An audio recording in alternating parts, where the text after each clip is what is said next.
बिस्मिल्लाहिर्रहमानिर्रहीम, अस्सलामुअलैकुम। अली सलमान जी टीवी के तमाम नाजरीन को जी स्पोर्ट्स में खुश आमदीद कहता है कि जहाँ पे आज भी हम बात करेंगे पाकिस्तान स्पोर्ट्स के हवाले से और साथ साथ बात करेंगे क्रिकेट के हवाले से, क्योंकि इस वक्त पूरे पाकिस्तान में क्रिकेट का फीवर अपने उरूज पर है। पाकिस्तान और साउथ अफ्रीका की टीमों के दरमियान जो वनडे सीरीज़ खेली गई वो पाकिस्तान ने 2-1 से अपने नाम की, और उसके साथ साथ जो T20 सीरीज़ जो 4 T20 इंटरनेशनल मैचेस पर मुश्तमिल है ये सीरीज़, इसमें पाकिस्तान को अब 2-1 की बरतरी हासिल हो चुकी है। इस सीरीज़ में कई बहुत ज़बरदस्त बातें सामने आई, कई पॉजिटिव चीज़ें सामने आई, जहां बाबर आजम ने अपने गियर्स को शिफ्ट किया। लोग उन पर तनकीद कर रहे थे कि 50 गेंदों पे उन्होंने 50 रन किए। उन्होंने एक ज़बरदस्त बैटिंग परफॉर्मेंस का मुजाहरा किया और पाकिस्तान की हिस्ट्री के तीसरे बैट्समैन बन गए कि जिनको तीनों फॉर्मेट्स में सेंचुरी मुकम्मल करने का एजाज़ हासिल हुआ। इससे पहले ये कारनामा अहमद शहजाद, रिजवान और अब बाबर आजम ने अंजाम दिया। और यही नहीं, साउथ अफ्रीका के खिलाफ T20 में सबसे बड़ी इनिंग, इनफरादी इनिंग खेलने वाले खिलाड़ी भी बाबर आजम बन गए।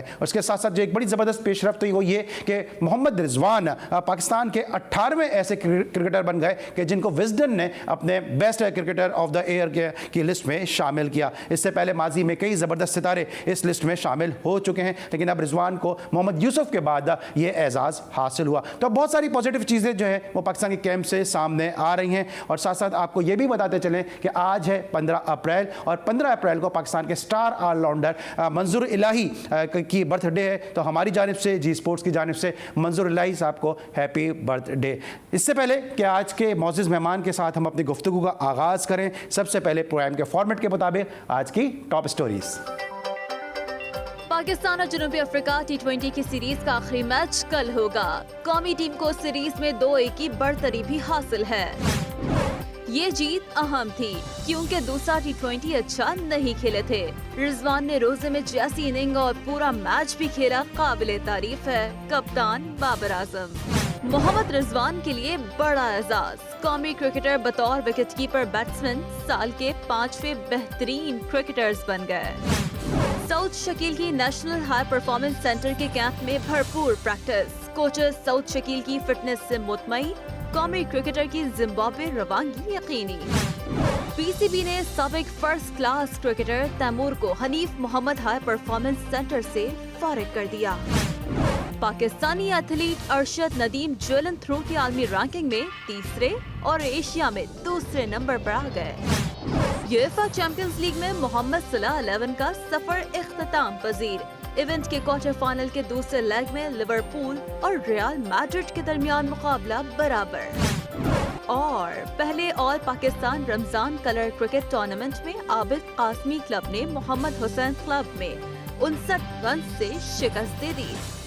जी नाज़रीन, ये देखिए आपने आज की हेडलाइंस, और जिस तरह मैंने प्रोग्राम की इब्तिदा में कहा था कि मोहम्मद रिजवान को विजडन ने क्रिकेटर ऑफ द ईयर की लिस्ट में शामिल कर लिया, और एक बड़ी अचीवमेंट है रिजवान के लिए, क्योंकि उन पर बहुत ज़्यादा तनकीद की जा रही थी कि जब सरफराज का एक्सक्लूजन हुआ था और इंडक्ट किया गया था टीम में मोहम्मद रिजवान को, लेकिन अपनी उम्दा परफॉर्मेंस से रिजवान ने साबित किया कि क्यों कर इनको पाकिस्तान की टीम में शामिल किया गया। आज के हमारे जो गेस्ट हैं जनाब, वो भी एक बड़े ज़बरदस्त क्रिकेटर हैं। 1992 के वर्ल्ड कप में खेले और अनसंग हीरो हैं वो 1992 के वर्ल्ड कप के, क्योंकि उनका जो कंट्रीब्यूशन था वो इतना ज़्यादा लाइमलाइट में आया नहीं। और हमारी जी स्पोर्ट्स की कोशिश ये होती है कि अपने उन हीरो को, उन सितारों को आपके सामने लेकर आएँ कि जिन्होंने पाकिस्तान क्रिकेट के लिए बहुत ज़्यादा सर्व किया, और अगर ज़्यादा सर्व नहीं भी किया तो जो छोटा छोटा भी उनका कंट्रीब्यूशन है वो पाकिस्तान की क्रिकेट के लिए बहुत ही ज़्यादा बेनिफिशियल साबित हुआ। पाकिस्तान क्रिकेट को उससे बहुत ज़्यादा फायदा हुआ। 92 का वर्ल्ड कप पाकिस्तान ने जीता, लेकिन 92 का वर्ल्ड कप पाकिस्तान जीता कहाँ से, वो अनसंग हीरो है क्यों, ये हम सब आपको बताएंगे एक छोटे से ब्रेक के बाद।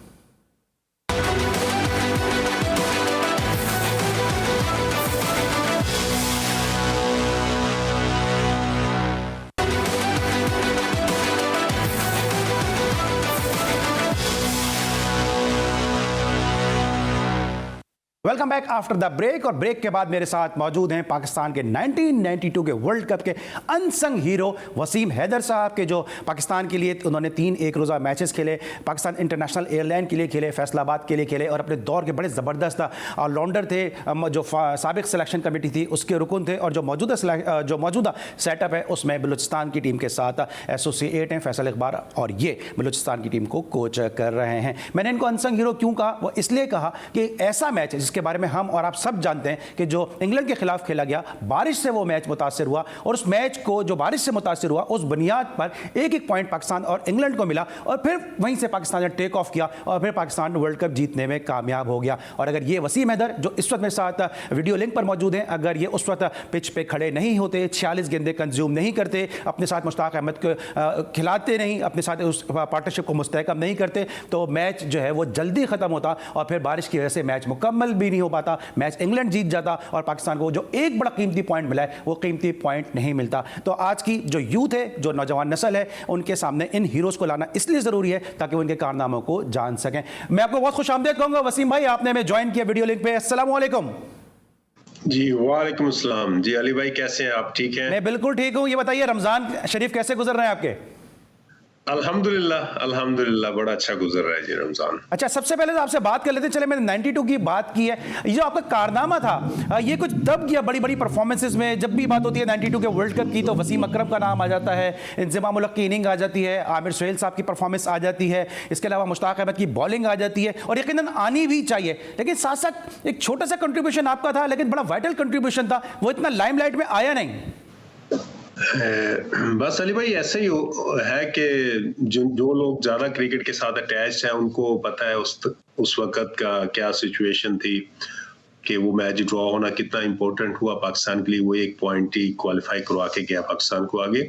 बाकी ये था कि कोई परफॉर्मेंसेस एक्चुअली मौके तो मिलते हैं प्लेयर्स को, कोई ऐसा क्लिक हो जाए, परफॉर्मेंस हो जाए। जैसे मेरे लास्ट मैच में इंडिया के अगेंस्ट खेला था, 10 ओवर में 36 रन दिए थे और फिर बैटिंग आई तो उस वक्त ही मुझे इमरान भाई ने बाहर से यही मैसेज भेजा कि आप जितना भी मैक्सिमम खड़े हो सकते हो अंदर क्रीज में खड़े हो ताकि हमें मैक्सिमम ओवर्स खेल जाएं, क्योंकि उस वक्त लग रहा था मैं गया तो जाते ही जावेद भाई आउट हो गए, दूसरे एंड से सारे आउट होना शुरू हो गए और फिर आखिर में मुझे थोड़ा सा अपनी जो मेरी एक एबिलिटी थी उसके अगेंस्ट मुझे जाके खेलना पड़ा कि मैं हार्ड हिटिंग मशहूर था ज्यादा, तो मुझे लेकिन लंबा खेलना पड़ा। दो दफा बैटिंग आई, दोनों दफा ही मुझे अपनी जो नेचुरली मेरी गेम थी उससे हट के खेलना पड़ा, लेकिन अकॉर्डिंग टू कैप्टन विश में इमरान भाई ने जो मुझे वहां पे उस वक्त कहा कि आप ऐसा करें तो मैंने वैसे की करने की कोशिश की।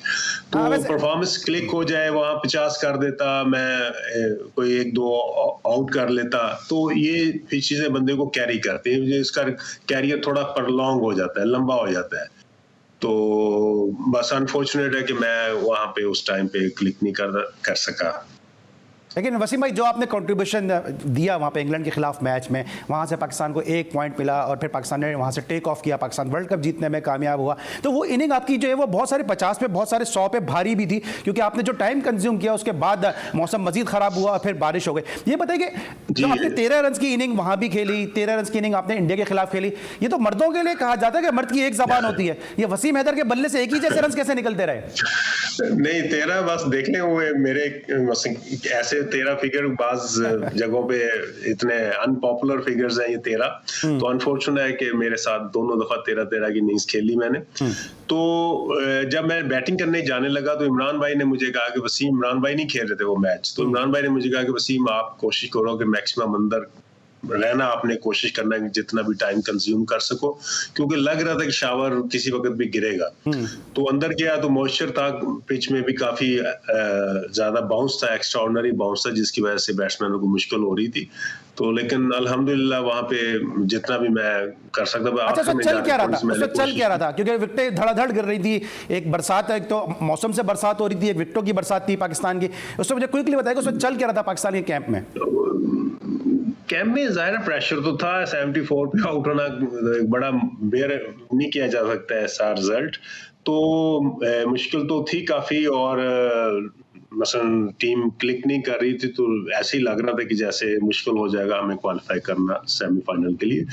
लेकिन कुछ ऐसे थे कैरेक्टर्स बीच में जो कि बड़े थे कि हम नहीं, इंशाल्लाह ताला हम क्वालिफाई करेंगे, जीतेंगे, आगे जाएंगे। तो उनमें में से इमरान भाई एक थे, वसीम अकरम थे, ये मसलन काफ़ी होपफुल थे ये। राइट। अच्छा, इंडिया के खिलाफ जो मैच था वो भी एक बड़ा तारीखी मैच था, क्योंकि वहाँ से जो आप लोग ने हारा है वर्ल्ड कप का मैच, आज का दिन है और वो दिन है। आज तक पाकिस्तान इंडिया के खिलाफ वर्ल्ड कप में कोई मैच जीता नहीं है, चाहे वो T20 वर्ल्ड कप का मैच हो, चाहे वो 50 ओवर के वर्ल्ड कप का मैच हो। क्या रहा उस मैच में? किरण मोरे और जावेद भाई के दरमियान भी हमने देखा कि पिच पे जो था वो एक अजीब फनी सी सिचुएशन सामने आई। तो क्या टेंस सिचुएशन थी, आप लोग एंजॉय कर रहे थे, क्या था उस मैच में? नहीं, टेंस तो थी सिचुएशन, क्योंकि 218 का कोई बड़ा टारगेट नहीं था। थोड़ा सा अगर बैट्समैन ऊपर से थोड़ा सा एक्चुअली विकेटें गिरती गई जिसकी वजह से प्रेशर बिल्ड अप होता गया, वरना 218 पिच भी अच्छी थी बैटिंग के लिए, वहां पे आप सिर्फ थोड़ा सा स्टे करना था। तो वहां भी मैं जाके थोड़ा सा खेला, 13 रन किए, लेकिन मैंने उसमें भी काफी टाइम अंदर रहा, क्योंकि मैं गया उन वेरी नेक्स्ट बॉल पे जावेद भाई आउट हो गए और इनसाइड एज हुआ उनका, तो परवारकर की गेंद पे। तो फिर जैसे दूसरे अभी बाहर से फिर मैसेज आया कि इमरान भाई ने कहा कि आप खेलो पूरे ओवर, ताकि हम पूरे ओवर्स खेल लें, उसमें थोड़ा सा रन से और ऐड हो जाएंगे और तुम्हारी आखिर में जो हमें कोई एवरेज का मसला हो तो उसमें थोड़ा सा हमें बेहतरी मिल सकती है। ऑलराइट, आपने वो भी मैंने फिर खेला। जी जी। तो लास्ट ओवर में जाके फिर मैंने ट्राई की और आउट हुआ उस पे। ऑलराइट। तो लेकिन उससे पहले मैं खेलता रहा मोइन, और मेरी थोड़ी सी अच्छी पार्टनरशिप हुई थी उसमें। ठीक है। और अभी आपने मनोज परभारकर का जिक्र किया तो मुझे आपकी गुफ्तगू से याद आया कि आज वो भी अपनी सालगिरह को सेलिब्रेट कर रहे होंगे। दिल्ली से ताल्लुक रहा, बड़े ज़बरदस्त था, इंडिया के लिए बॉलिंग का भी आगाज़ किया उन्होंने, बैटिंग का भी आगाज़ किया। इस वक्त मेरे साथ टेलीफोन लाइन पे कॉलर मौजूद है कराची से फहद। अस्सलाम वालेकुम फहद।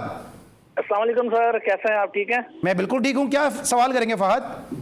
सर मेरा एक सवाल था शादाब खान के हवाले से कि शादाब खान की परफॉर्मेंसेस को अगर आप देखें, उनकी फिटनेस को अगर हम मद्देनजर रखें, तो मैं समझता हूँ इस वक्त अगर स्पिनर से कंपैरिजन कराएं, लाइक उस्मान कादिर, मोहम्मद नवाज और इमाद वसीम, तो मेरा ख्याल है कि ज्यादती नहीं हो रही इन तीनों स्पिनर्स के साथ। शादाब खान वाइस कैप्टन होने की वजह से हमेशा उनको चांस दे दिया जाता है, जबकि मैं समझता हूँ दूसरा सवाल क्या है? शादाब का सवाल पहुंच गया, बनती नहीं है। दूसरा कोई सवाल करेंगे? जी जी सर, इसके अलावा मेरा एक सवाल ये है कि इस वक्त हम पावर हिटर्स की बात कर रहे हैं अपनी टीम में कि 6 नंबर पे या 5वें नंबर पे पावर हिटर्स की मौजूदगी होनी चाहिए, जबकि मैं समझ रहा हूँ सारे इस वक्त जितने भी बैट्समैन आ रहे हैं, वो आसिफ हो जाए, चाहे वो हैदर अली हो, चाहे वो खुशदिल शाह हो, तो मेरे ख्याल में ये लोग बिल्कुल यूजलेस हैं। मेरे ख्याल में हमें शोएब मलिक को वर्ल्ड कप को मद्देनजर रखते हुए शोएब मलिक को चांस देना चाहिए। ठीक है, क्योंकि वो ठीक है फहद, मेरे आपके दोनों सवालात मुझ तक पहुंच गए और मैं अपने एक्सपर्ट एक क्वेश्चन और मेरा लास्ट है काइंडली। मोहम्मद रिजवान के हवाले से, मोहम्मद रिजवान की जो परफॉर्मेंस इस वक्त है, तो क्या हम उसको ये कंसिडर कर सकते हैं कि वो इस वक्त MS धोनी की तरह परफॉर्मेंस कर रहा है पाकिस्तान की तरफ से? MS धोनी इंडिया के लिए परफॉर्मेंस देते थे और फिनिश करके जाते थे गेम। ठीक है, तो काइंडली ये 3 क्वेश्चंस है मेरे, तो जरा आप काइंडली। ठीक है फहद, आपके सवालों के मैं जवाब लूंगा अपने क्रिकेट एक्सपर्ट और farmer member selection committee Pakistan के जबरदस्त क्रिकेटर वसीम हैदर साहब से, लेकिन एक छोटे से ब्रेक के बाद।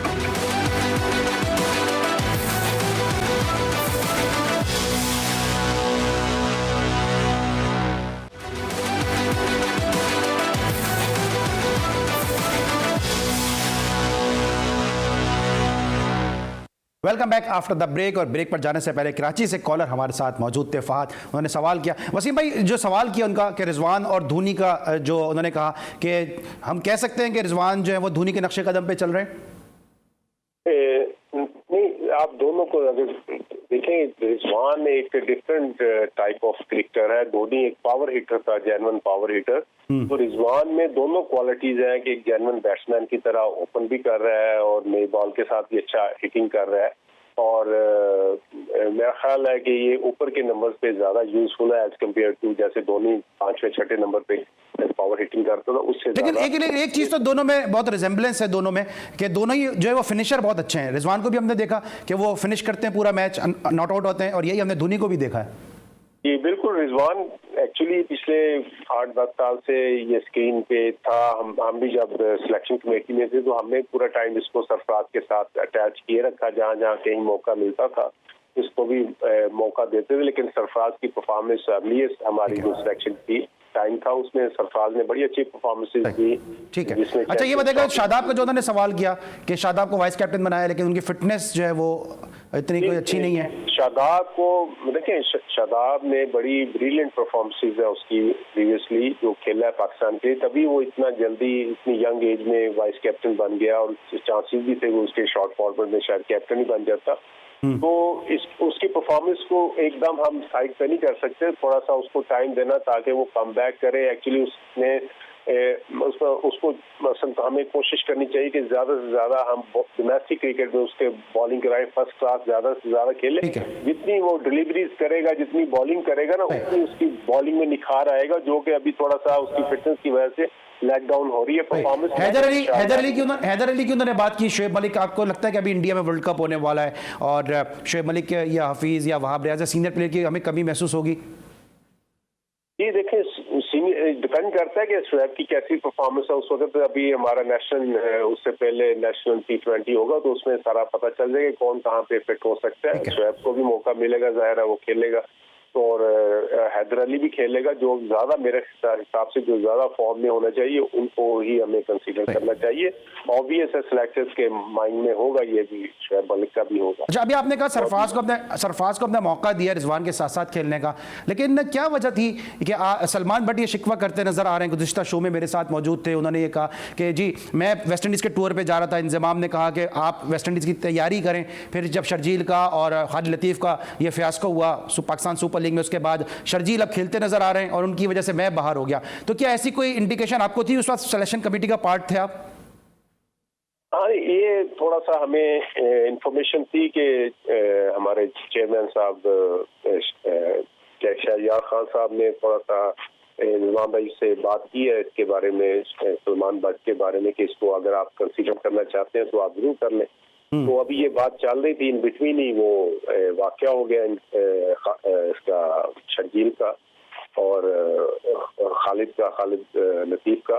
तो उसके बाद फिर जरा चेयरमैन साहब ने इस पर ज्यादा हमें फोकस करने का।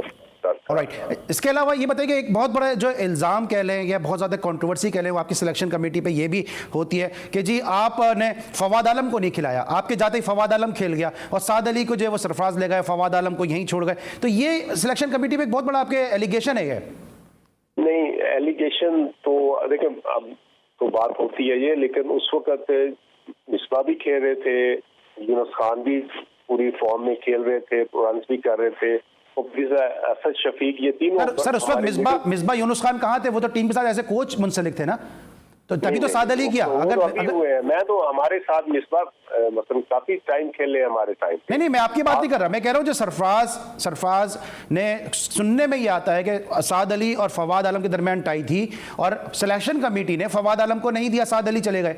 इस पे क्या कहेंगे आप? साद अली का ये था कि साद अली यंगस्टर था, उसने टॉप किया था, तो ऑब्वियस है कि ये कैप्टन की भी चॉइस होती है, कैप्टन की भी देखना होता है कि वो कैप्टन क्या पसंद कर रहे हैं। तो उनकी भी उसमें थी, साद अली ने टॉप किया था उसमें फर्स्ट क्लास में। अच्छा, आपको ऐसी कोई इंस्ट्रक्शन नहीं थी कि फवाद आलम को खिलाना ही नहीं है? क्योंकि लोग ये भी बात करते हैं। नहीं, ऐसी कोई बात नहीं। ऑलराइट, ठीक है। ये कुछ चीज़ें थी जो क्लियर करनी थी। सिलेक्शन कमेटी के मेंबर रहे और बड़े वाइटल मेंबर रहे वसीम हैदर साहब। अब ये बताइएगा कि जो थोड़ा सा कंपैरिजन की बात आती है, बहुत से लोग हमारे यहाँ मिला देते हैं फॉरेन है कि जी अगर मंजूर इलाही खेल रहे हैं तो कहते हैं पाकिस्तानी बोथम मिल गया, कबीर खान आ गए तो जनाब जो है वो दूसरा जो है वसीम अकरम मिल गया, बासित अली आ गए तो मियादाद मिल गया, जाहिद फजल आ गए तो जहीर अब्बास मिल गया। तो आपका क्या लगता है अभी जो कंपैरिजन ये हो रहा है बाबर आजम का विराट कोहली के साथ, आप बाबर आजम को बहुत शुरू से जानते हैं, क्या कहेंगे इस कंपैरिजन के हवाले से? बाबर कंपैरिजन तो ज़ाहिर है मीडिया करता है, इन चीज़ों का लोगों ने पढ़ना होता है, रीड करना होता है, फॉलो करना होता है, तो ये बातें तो चलती हैं। लेकिन बाबर आजम ने अपने आप को बहुत इम्प्रूव किया, अपनी बड़ी हार्ड वर्क किया उसने इस सारे मामलात में। शुरू में जैसे बाबर आजम आ रहा था और परफॉर्मेंस उसकी टेस्ट क्रिकेट में वो नहीं थी कि उस पर काफ़ी प्रेशर आ रहा था बाबर पे भी, और सिलेक्शन कमेटी, हम उस वक्त सिलेक्शन में तो हम पे भी प्रेशर आ रहा था मीडिया का काफ़ी कि जी 12 मैचेस खेल गया, 12 में कोई खास एवरेज 15-16 रन की एवरेज है वो। तो मुझे याद है कि हमने इस चीज़ को डिस्कस किया मिकी आर्थर से और इंजमाम भाई के साथ बैठ के, हम के ये काफ़ी बात मीडिया में चल रही है। तो उस वक्त जो दोनों का इस मामले में जो दोनों ने बात की वो यही की कि हम किसी को भी मौका देंगे ना, वो बाबर आजम से बेहतर नहीं हो सकता प्लेयर। क्योंकि बाबर आजम को उस वक्त भी हम हाईली रेट कर रहे थे कि ये हमारा फ्यूचर प्लेयर है और हमने इसको मौके देने हैं। तो देखें कि हमने उसको मौके दिए, क्योंकि प्लेयर को आप एक दफ़ा रीड कर लेते हैं, आपको लगता है कि इसमें पोटेंशियल है, ये आगे जाके पाकिस्तान को बहुत बेहतर तरीके से सर्व कर सकता है, तो फिर आपको उसको मौके देने होते हैं। तो वो बड़ी अच्छी मुझे बात लगी थी कि अगर हम किसी को भी बाबर आजम की जगह उस वक्त खिलाते तो बाबर से वो बेहतर नहीं हो सकता। अच्छा वसीम भाई, आपने मौके देने की बात की है, क्योंकि मैंने आपकी क्रिकेट को बहुत फॉलो किया है, मुझे एहसास है इस बात का कि 89 के टूर पे आप जा रहे थे ऑस्ट्रेलिया, फिर आपको एन वक्त पे ड्रॉप कर दिया गया, आकिब जावेद को लेके चले गए, आपको पाकिस्तान से खिलाया जरूर गया लेकिन थोड़ा सा लेट खिलाया गया, जिसकी वजह से शायद वो परफॉर्मेंस जो अगर आपको पीक टाइम पे खिलाते जो आपकी जानिब से सामने आती वो परफॉर्मेंस नहीं आई। अभी आप बाबर आजम की बात कर रहे हैं, बाबर आजम को किस स्टैंडर्ड पे, किस जो स्केल पे आप रेट कर रहे थे? क्योंकि बाबर आजम ने जब पाकिस्तान को रिप्रेजेंट किया है, एक फर्स्ट क्लास सेंचुरी पे बाबर आजम को पाकिस्तान खिलाई गई है, तो क्या मेजरमेंट क्या था जिस पे आप उनको रेट कर रहे थे? नहीं, उसकी क्लास नजर आ रही थी सब कुछ खेलते हुए ना। और फिर वो आप तो ये टेस्ट की बात कर रहे हैं ना कि फर्स्ट क्लास की एक सेंचुरी थी, उसने डबल सेंचुरी की थी, फैसलाबाद में फाइनल मैच हुआ था उसमें। तो लेकिन वनडे में तो उसकी आप देखें ना, वनडे में आया तो आते ही उसने 100 करने शुरू कर दिए, रन करने शुरू कर दिए। तो वनडे देख के उसके उस वक्त सबको ही लग रहा था कि ये मसलन जाके खेलेगा, टेक्निक उसके बड़ा कॉम्पैक्ट था, वो बड़ा अच्छा लग रहा था सबको कि ये फ्यूचर में आगे जाके पाकिस्तान को काफी अच्छा सर्व कर सकता है। तो इसलिए हमने मसलन उसको देखा, क्योंकि देखिए उस टाइम पे आपको बहुत ज्यादा कोई एक्सप्लोसिव बैट्समैन नजर नहीं आ रहे थे हमारे अराउंड ना, कि हम ये कहते कि इसको निकाल के उसको खिला लें, उसको निकाल के, हमें जो हमारे पास स्टफ नजर आ रहा था तो हमें उन्हीं को मौके देने थे। ठीक है, और ये सवाल मैंने इसीलिए किया क्योंकि बहुत सारे लोग क्रेडिट देते हैं मिकी आर्थर को, बाबर आजम का, लेकिन सिलेक्शन कमेटी को भी क्रेडिट देना चाहिए कि जिन्होंने उनकी परफॉर्मेंस को देखा। डिसाइड तो इंजमाम भाई ने करना था ना उस वक्त, मिकी ने ये बात की है। इसीलिए वसीम भाई ये मौजू मैंने इसीलिए छेड़ा क्योंकि लोग मिकी आर्थर को जो सारा क्रेडिट मिकी आर्थर को देते हैं, लेकिन उस सिलेक्शन कमेटी को जिसको हम क्रिटिसाइज भी करते हैं, जिसकी परफॉर्मेंस पे हम बात भी करते हैं, उसको भी तो डिस्कस करना चाहिए। फाइनल डिसीजन इंजमाम भाई का था कि इसको हमने कंटिन्यू करना है। तो ये मतलब जो हेड होता है चेयर। अच्छा वसीम भाई ये बताइएगा, आप अपने दौर के बड़े ज़बरदस्त ऑलराउंडर थे और उस दौर में 90s के एरा में बड़ी मुश्किल क्रिकेट होती थी, क्योंकि वो एक ऐसा एरा था कि quality fast bowler, quality batsman, quality spinners, quality wicket keepers हर टीम के अंदर होते थे। ये बताइए ऑलराउंडर की आपके नज़दीक तारीफ है क्या? क्योंकि आज जो भी 2 छक्के मार देता है वो अपने आप को ऑलराउंडर कहना शुरू हो जाता है। मेरी नज़र में ऑलराउंडर की तारीफ ये है कि अगर वो बैटिंग करे और बैटिंग में वो मैच विनर नजर आए, अगर वो बॉलिंग करे तो बॉलिंग में मैच विनर नजर आए। मैं कह रहा हूँ जब वो अच्छी बॉलिंग करे तो लगे कि एक जेन्युइन बॉलर कर रहा है, जब वो अच्छी बैटिंग करे तो लगे कि वो एक जेन्युइन बैट्समैन बैटिंग कर रहा है।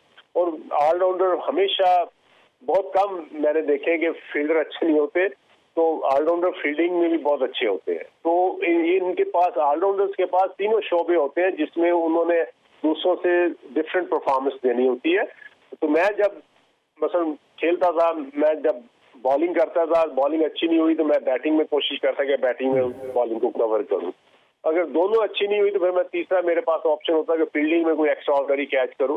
तो ये ऑलराउंडर्स की यही क्वालिटीज होती हैं कि उन्होंने उसने तीनों शोबों में कुछ ना कुछ एक्सेप्शनल करके। वसीम हैदर, पाकिस्तान ठीक है, आपको इंटरनेशनल स्टैंडर्ड पे इतने मौके नहीं मिले, जो भी आपको मौके मिले आपने उसमें प्रूव किया पाकिस्तान के लिए। छोटा भी कंट्रीब्यूशन है लेकिन बड़ा वैल्यूएबल कंट्रीब्यूशन है आपका। वसीम हैदर की बुक में इस वक्त पाकिस्तान के 3-4 टॉप ऑलराउंडर्स कौन है? देखिए, फहीम अशरफ नो डाउट बहुत अच्छा है, बड़ा उसने अपने आप को मसलन काफी ज्यादा हार्ड वर्क करके वो अपने आप को इस लेवल पे लेके आया। अब वो लग रहा है इस वक्त नंबर 1 हमारा ना, कि जो कि बॉलिंग में बैटिंग में कंट्रीब्यूट कर रहा है, फील्डिंग में कंट्रीब्यूट कर रहा है, तो उसमें जेन्युइन ऑलराउंडर वाला एक। वसीम भाई वक्त कम है, सवाल ज्यादा है, मुझे सिर्फ नाम बता दें। फास्ट बॉलिंग में तो फहीम अशरफ है, अमाद भट्ट दूसरे हैं, आमिर यामीन है। ये 3 हमारे पास इस वक्त ऐसे एसेट्स हैं कि ये तीनों मसलन ऑलराउंडर की इनमें खसूसियत है। और स्पिनर्स में शादाब खान आपको नजर आता है, मोहम्मद नवाज है। मोहम्मद नवाज अनफॉर्चुनेट है कि इंटरनेशनल पे वो परफॉर्म नहीं कर पाया जो हमारी डोमेस्टिक में करता है, तो लेकिन विद एक्सपीरियंस, जितना एक्सपीरियंस उसको हो गया तो मेरा ख्याल है वो इंटरनेशनली भी परफॉर्म करेगा। अच्छा, आपका बड़ा वास्ट एक्सपीरियंस है कोचिंग का, 10 साल आपने फैसलाबाद को कोच किया, फिर मुझे याद है आपने फिर मुल्तान में भी कोचिंग की, वहाँ से भी बड़ा टैलेंट सामने आया, अभी आप बलूचिस्तान के साथ हैं और बलूचिस्तान से भी मैं देख रहा हूँ कि बंगलजई, वाहिद बंगलजई एक बड़े ज़बरदस्त प्लेयर सामने आ रहे हैं। इसके अलावा और कैसा टैलेंट नज़र आ रहा है इस वक्त बलूचिस्तान में आपको? बलूचिस्तान में देखें, बलूचिस्तान में उनको थोड़ा सा अभी काफ़ी बात हो रही है इंफ्रास्ट्रक्चर वहाँ पे बेहतर करने की, वहाँ पे एनवायरनमेंट क्रिएट करने की। और मैं अभी गया था सिलेक्शन के लिए, तो वहाँ पे मुझे एक दो जगह पे नसीराबाद में खास तौर पे बड़ी अच्छी ग्राउंड नजर आई, वहाँ पे इंफ्रास्ट्रक्चर नजर आया, वहाँ पे शाम में प्लेयर्स आके प्रैक्टिस करते हैं। तो इस तरह का हमें वहाँ पे माहौल देंगे तो खुद ब खुद आपको नजर आएंगे, 1-2 साल के बाद प्लेयर्स नजर आना शुरू हो जाएंगे। तो अभी भी मसलन बांगलजई, बिस्मिल्लाह, तैमूर खान, इन्होंने परफॉर्म करके दिखाया है, लोकल है ये, और आगे फ्यूचर मुझे ब्राइट नजर आ रहा है। इंशाल्लाह थोड़ा सा वहाँ पे एकेडमी या कोई सेटअप। ये गवादर का जो स्टेडियम है जिसके पूरी पाकिस्तान बात कर रहा है, मुख्तलिफ दुनिया में जो वेबसाइट्स उस पर स्टेडियम की खूबसूरती की बात हो रही है, ये स्टेडियम बनने से कितना टैलेंट सामने आएगा और बलूचिस्तान क्रिकेट को कितना फायदा होगा? अली भाई, एनवायरनमेंट है, अगर आप रेगुलर बेसिस पे, क्रिकेट एक ऐसी गेम है जिसको प्लेयर्स को रेगुलर खेलना, डेली बेसिस पे खेलना होता है, तभी वो प्लेयर मेंटेन होता है, डेवलप होता है। अगर हम उनको वहाँ पे इंफ्रास्ट्रक्चर, ग्वादर में वहाँ अच्छा शहर है, बुक्टी स्टेडियम अच्छी जगह है, वहाँ पे प्रैक्टिस फैसिलिटीज अच्छी बना दें। अभी सनाउल्लाह बलोच जो है जूनियर सिलेक्टर है, वो वहाँ पे एक एकेडमी काम कर रहे हैं। तो इस तरह का अगर इंफ्रास्ट्रक्चर वहाँ पे डेवलप होना शुरू हो गया तो आप 2-4 साल की बाद आपको वहाँ पे प्लेयर्स आपको नजर आना शुरू होंगे जो डोमेस्टिक में इंडक्ट होंगे और उसके बाद वो इंटरनेशनल की तरफ जाएंगे। ठीक है, तो अभी आपने जो वहाँ से टैलेंट अभी हंट किया है उसमें ऐसे कोई यंग बच्चे नज़र आए हैं कि जो आगे चल के पाकिस्तान को या इवन बलूचिस्तान को रिप्रेजेंट अच्छे स्टैंडर्ड पे कर सके? जी जी, बिल्कुल बिल्कुल नजर आए हमें। एक तो फास्ट बॉलर बड़े अच्छे नजर आए, एक्सप्लोसिव 135 प्लस पे गेंद कर रहे हैं। थोड़ा सा उनके साथ काम होगा तो वो फर्दर इंप्रूव करेंगे अपने पेस को। इसी तरह बैटिंग में बड़ा, नसीराबाद में हम प्रैक्टिस वहाँ पे ट्रायल्स ले रहे थे, 2-3 लड़के बड़े अच्छे लगे। एक नासिर खान है लड़का, बच्चा छोटा बड़ा, मसलन जैसे ऑस्ट्रेलियन स्टाइल में नहीं, बड़ा एनर्जेटिक है, बड़ा अच्छे शॉट्स खेलता है और ग्राउंड के चारों तरफ स्ट्रोक्स खेल रहा था, वो है बच्चा। बासित अली है एक छोटा बच्चा, और 1-2 ओपनर थे, एक लेफ्टी ओपनर था उनका। तो मसलन वहाँ पे सिर्फ ये है कि आपको क्रिएट करना है वहाँ पे एनवायरनमेंट। फिर आपको जब उन बच्चों को शौक होगा कि हम आगे बढ़ सकते हैं, हमें मौके मिलेंगे, हम जाएंगे। अब बलूचिस्तान एक टीम बनी, बड़ा अच्छा सेटअप के साथ ये मामला चल रहे हैं। तो ये आप देखेंगे कि बलूचिस्तान में भी आपको ज्यादा दूर की बात नहीं है, बहुत जल्द आपको वहाँ से लोकल प्लेयर्स नजर आना शुरू होता है। और यकीनन आपकी जो कोशिशें, काविशें, यकीनन उसको सराहना चाहिए कि आप और फैसल इकबाल जिस तरह से वहाँ पे काम कर रहे हैं और शदीद गर्मी में जाके वहाँ पे आप ट्रायल्स भी ले रहे हैं मुख्तलिफ डिस्ट्रिक्ट में जाके। अब ये बताइए कि पाकिस्तान और साउथ अफ्रीका की सीरीज़ पर ज़रा आ जाते हैं कि कल डिसाइडर खेला जाएगा और पाकिस्तान इस सीरीज़ को अब हार तो नहीं सकता, लेकिन पाकिस्तान इस सीरीज़ को 3-1 से जीत सकता है। तो कैसी लगी आपको पाकिस्तान की परफॉर्मेंस और कल के मैच में क्या चांसेस हैं पाकिस्तान के? पाकिस्तान के बहुत ज्यादा अच्छे चांसेस हैं। जैसे लास्ट मैच में परफॉर्मेंस मेरे ख्याल में तो काफी अंडर प्रेशर होगी साउथ अफ्रीकन। थोड़े से प्लेयर्स, नो डाउट उनके एक्सपीरियंस प्लेयर्स इतने नहीं है, लेकिन बड़े वो, क्योंकि उनका इंफ्रास्ट्रक्चर उनका भी बहुत अच्छा है, बड़ा स्ट्रॉन्ग वो खेलते हैं शॉर्ट फॉर्मेट में, वाइट बॉल क्रिकेट के अच्छे प्लेयर्स हैं वो। तो जो लास्ट मैच हुआ उसकी परफॉर्मेंस के बाद मेरा ख्याल काफी अंडर प्रेशर होंगे और पाकिस्तान काफी ज्यादा हाईली अपने आप को। अच्छा वसीम भाई, वैसे कॉलर लाइन पे मौजूद है, लेकिन ये फिर गुफ्तगू रह जाएगी। एक बड़ी डिबेट हो रही है कि पाकिस्तान उनकी सी टीम से जीत गया, उनकी जो थर्ड स्ट्रिंग से जीत गया। ये आपको लगता है कि डिबेट ये सही हो रही है क्योंकि उनके 5-6 मेन प्लेयर मौजूद नहीं है, पाकिस्तान को एडवांटेज हुआ, या आप समझते हैं international cricket is international cricket और कॉम्पिटिशन होता है वहाँ पे? ये बिल्कुल कंपटीशन होता है। आप देखें कि ज्यादातर टीमें आपको, अक्सर जो टीमें आप न्यूजीलैंड की देख लें, इंग्लैंड की देख लें, आपको वो जो उनके मेन प्लेयर्स हैं उनके अलावा आपको बिल्कुल ऐसे कई प्लेयर्स को आप जानते नहीं होते, वो खेलते हैं। ये T20 फॉर्मेट ऐसा है, इसमें यूथ यंगस्टर्स को ज्यादा से ज्यादा इस्तेमाल किया जाता है। उनके जो T20 नेशनल T20 कप होता है और लीग होती है, तो उसमें बहुत ज्यादा प्लेयर्स आप भी शायद फॉलो करते हो, मैं भी देखता हूँ, तो आपको बड़े एक्सप्लोसिव प्लेयर्स नजर आते हैं, तो ये वही खेल रहे हैं। तो यही प्लेयर्स है, एक दो सीरीज के बाद आपको ये और ज्यादा अच्छे होते नजर आएंगे। तो उन्होंने मौके दिए अपने प्लेयर्स को। प्लेयर्स ये सारे ही अच्छे हैं उनके, ऐसे नहीं है। T20 के स्पेशलिस्ट प्लेयर्स हैं। ठीक है, कॉलर मेरे साथ मौजूद है, उनको इन करते हैं। अस्सलाम वालेकुम। वालेकुम अस्सलाम। अली सलमान साहब, फारूक बात कर रहा हूँ कराची से। जी, मेरा सवाल ये है कि हम आगे हमारा जो मेन फोकस है वो वर्ल्ड कप है जी, और वर्ल्ड कप इंडिया में हो रहा है। जी, तो हम यहाँ पर ओपनिंग इस्तेमाल कर रहे हैं बाबर आजम और रिजवान, जबकि यहाँ बॉलें जो है मुश्किल है, जबकि इंडिया में खेलना आसान है। तो हम फखर और शर्जील को ओपनिंग क्यों यूज नहीं करते, जो हमें वर्ल्ड कप में फराहम करें एक अच्छा। ठीक है फारूक, वक्त महदूद है, मैं क्विकली जवाब ले लेता हूं वसीम भाई से। जी वसीम भाई, शर्जील और फखर की बहुत डिबेट हो रही है कि ये ओपनिंग पेयर क्यों इस्तेमाल नहीं करते, जबकि दूसरी जानिब हम देख रहे हैं कि बाबर और रिजवान परफॉर्म भी कर रहे हैं। ये देखिए, जो टीम मैनेजमेंट होती है ना, वहाँ पे उस वक्त उनको जो प्लेयर्स अच्छी फॉर्म में नजर आते हैं वो उनको यूटिलाइज करते हैं। इनका सवाल बड़ा अच्छा है, अच्छा सवाल किया है इन्होंने कि हमें शर्जील एक स्पेशलिस्ट ओपनर है, फखर जमान एक स्पेशलिस्ट ओपनर है, तो उनसे हट के हम रिजवान और उनको बाबर को देख रहे हैं। अच्छा सवाल है, लेकिन ये जो टीम मैनेजमेंट होती है वो वहाँ पे करंट जो सिनेरियो होता है उसको ज्यादा बेहतर से वो फॉलो करते हैं, ज्यादा बेहतर वो उसको समझते हैं। तो उस सिनेरियो में ये प्लेयर्स उनको इस वक्त बेहतर नजर आ रहे हैं।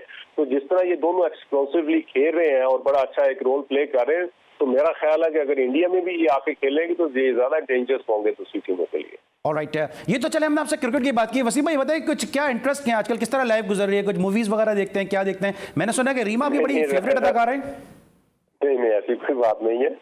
अल्हम्दुलिल्लाह रमजान से बड़ा एंटरटेन हो रहे हैं, एंजॉय कर रहे हैं। रमजान में कोशिश कर रहे हैं तो कि रमजान से हम पूरे मुस्तफीद हो सकें और अपने मामलात जो अल्लाह ताला हमें ज्यादा बेहतर मुसलमान बनने की तौफीक दे, तो उससे कोशिश कर रहे हैं कि हम पूरा उन चीजों को लेके अपने साथ चलें इस रमजान में। ऑलराइट, अच्छा ये आखिरी सवाल मेरा कि अब आज तक हम इंडिया से जीत नहीं पाए, हमें क्या करना होगा कि हम इंडिया को इंडिया में जाके हरा दें ताकि ये जमूद जो किसी तरह खत्म हो सके? देखिए, पाकिस्तान ना हमेशा जब इंडिया के साथ पाकिस्तान के मैचेस आप देखेंगे, पाकिस्तान क्रिकेट लाइव हो जाती है जब इंडिया से जब भी मैचेस होते हैं। अब प्रीवियसली जो भी देख लें कि जब भी इंडिया ने मौका दिया है पाकिस्तान को वहां पे जाके खेलने का, तो इंडिया में तो पाकिस्तान एक डिफरेंट टीम बन के वहां से आती है, हमेशा एक्सप्लोसिव आपको नजर आती है परफॉर्मेंसेज। तो ये इंडिया इसी वजह से पाकिस्तान से ज्यादा नहीं खेलता, क्योंकि जब भी पाकिस्तान और इंडिया के मैचेस होते हैं आपको देखते हैं क्योंकि पाकिस्तान टीम ज्यादा हैवी होना शुरू हो जाती है और पाकिस्तान के रेट्स भी हाई होना शुरू हो जाते हैं, और पाकिस्तान सारे वर्ल्ड में एक आपको प्लेयर्स पाकिस्तानी मतलब स्टार्स बनने शुरू हो जाते हैं प्लेयर्स। ठीक है, thank you so much Wasim भाई। वसीम भाई, थैंक यू सो मच, आपका पॉइंट ऑफ व्यू इस हवाले से हम तक पहुंच गया। और इस वीक का लास्ट शो था। वसीम हैदर साहब का बहुत बहुत शुक्रिया कि उन्होंने हमें ज्वाइन किया और अपने कीमती ख्यालात से हमें आगाह किया। इंशाल्लाह नेक्स्ट पीर को रात 11:05 पे आपसे फिर मुलाकात होगी। उस वक्त तक के लिए अली सलमान और पूरी प्रोडक्शन टीम को इजाज़त दीजिए। अपना बहुत ख्याल रखिए। अल्लाह हाफिज़।